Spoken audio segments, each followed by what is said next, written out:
Hello, everybody, and welcome to Weekly Tax Talk. Eric here, and it's Saturday, April 3rd, and spring has definitely sprung here in sunny Colorado. So, yeah, it's a beautiful day. And our topic for this week, we were asked last week several questions, and one came up that I love answering. It's like, when's a good time to become an S corporation? How much should you be making? That kind of thing. Um, I want to touch on all that. I want to talk about that in some length here and then open it up to questions. First of all, I always kind of like to try to get the question thing up here. Let's see, newsfeed, newsfeed, newsfeed, go. Okay. I never know if I've got this going on right. I'm sorry. One of these days, somebody's going to actually produce this for me. So I should be able to just get on and talk. Um, Okay, matter of fact, I lost it entirely. Oops. So I should be live on Facebook now. That means if I go to my own thing here. Ah, here we go. Okay. Click to expand. There we go. Now we're going to scooch my own face off screen. We're going to try this way. Now, what I'd like to do is if you're watching this, just do me a favor and just hit an emoji, just a like or smiley face or whatever, and just let me know that you're watching. It kind of helps me to know whether or not the comment string is working. So I do have that up and to my left, which would be that way for you. I guess that's right. But okay, great. So that's set up and I'm ready to go. S corporation. So the theory behind S corp is this: you should be able to uh, elect to become an S corporation if you have 100 or fewer shareholders, if you're United States citizens, and you don't have any outstanding back taxes. I think those are the three things. I know the first two are right. So, and in any event, what this does, first of all, what is it? Why do people do it? Okay, so a regular corporation, you remember all that Occupy stuff from some years back, where people were resisting the idea of corporations being taxed like people. Well, the thing is, that's in place for a very good reason. Corporations, in fact, are creating income independent of the principles of the corporation and actually should be paying some tax. So, whether or not they do, or their accountants cleverly get them out of their taxation, you always hear the stories about many people, excuse me, many corporations not paying any tax at all on billions of dollars of income. Amazon is one that comes up in memes a lot, but there are others. Definitely, Nike is another one I've heard of recently. Okay, well, those are what are known as C corporations. Now, an S corporation, what that does is it allows for the small business people to be taxed as a corporation, but to not have to be taxed individually, the business itself to not be taxed individually. The profits and losses from the S corporation flow through to the shareholders' individual 1040s. So, what does all that mean?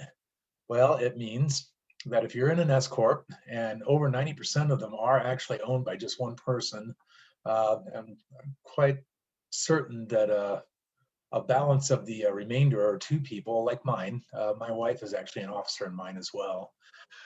Um, I digress. No, I do not. I just lost my train of thought. Sorry. Most S corporations are closely held, one person, maybe two. The reason for it is if your tax is an S corporation, as opposed to paying taxes as a regular sole proprietor, you are getting out of a very large tax burden. The tax burden is called SE, or self-employment tax. If you started a bookkeeping business or you started becoming a real estate agent and you start taking in money and you have your ordinary necessary expenses and you do nothing, then basically you're reporting your business income on what's known as Schedule C. Schedule C is the business income schedule attached to a Form 1040. You only file tax once, and that's your 1040 filing, which is due April 15th on normal years. That has been different 2 years in a row, but we haven't had a pandemic since 1918. Coincidentally, that's something we got to look up. The income tax amendment was actually passed back in 1913 by Wilson and that Congress, and it met resistance by Republicans, by the way. Just a little trivia tidbit there. But yeah, the first income tax amendment, it was a 16th Amendment, was signed into law on March 1st of 2013. I actually have a copy of the first Form 1040. Put a frame on it and put it on my wall because it sort of looks old and cool. So what's my point there? Income tax has been around for 108 years, and it's not going anywhere anytime soon. If you're taxed as an S corp, though, then you are basically no longer doing that business Schedule C. You're going to be reporting your S corporation income to your 1040 with another instrument that's created by your S corp tax return. Yes, you'll have a second tax return. That's called a S corporation return, and it is Form 1120S. 1120S will create a schedule called K-1. You take that K-1 to your office or your laptop or whatever when you do your Form 1040, and that's how you report your S corp income. So what's the reason for doing that? You no longer pay that SE tax that the business Schedule C on your 1040 generates. Now, that sounds like a really good deal. If you make $100,000 in a year, and that's after all your expenses and everything, so you got $100,000 in business income, you had a good year, right? You will pay about $14,130 in self-employment tax. That is before you pay a penny of income tax. So yeah, you have both. Whether married filing joint or single, chances are your tax burden is going to be over 25%, 26, 28,000, something like that. So that's why you'll hear and a lot of people come to me saying that they're putting aside 25 or 27% because they read it somewhere online. Great idea. If you are going to be a Schedule C filer, you do want to do that. Put that aside. Not only that, but round it off to a whole hundreds amount and pay what you've been saving for taxes to the IRS in the form of estimated tax payments. So that's a great idea. But if you make that $100,000 and you're paying that 14,130, and then you have all that other income tax, and you're paying 27% of everything you make as an entrepreneur, you got to be sitting down asking yourself, why in the hell is this happening to me? Because that's a lot of your money, right? But here's the thing: if you become an S corporation and take a reasonable compensation, and let's say around 50% of what you make, what field you're in has a lot to do with what that percentage actually is. But 50%'s kind of a good spitball target. And there are people out there that will tell you, no, you actually have to take what you would really make in your business, even if it's almost all of your income. I don't subscribe to that simply because I haven't seen enough tax court cases where I feel like that's actually a thing to get all worried, nervous, and scared about. I think you have a defensible position if you're taking about 50% of your money in wages. So you're going to pay yourself a reasonable compensation, a salary. Now, when you pay yourself a salary, you have what? FICA tax comes out of that, which is the same thing as self-employment tax. It's just a different name, but it basically funds the same thing, Social Security and Medicare. Okay, that's what self-employment tax funds. That's what FICA tax funds. FICA actually stands for Federal Insurance Compensation Act, I think. So, but that's what FICA is. And if you see that on your W-2, it shows up in boxes 4 and 6 of your W-2. You have Social Security tax, Medicare tax. Those are a straight percentage, okay? Social Security is 6.2%, Medicare is 1.45. It'll always be the same.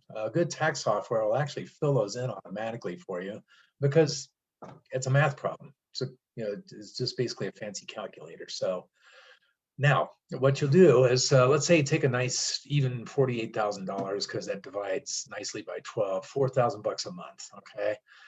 Do monthly payroll, get your FICA tax taken out monthly.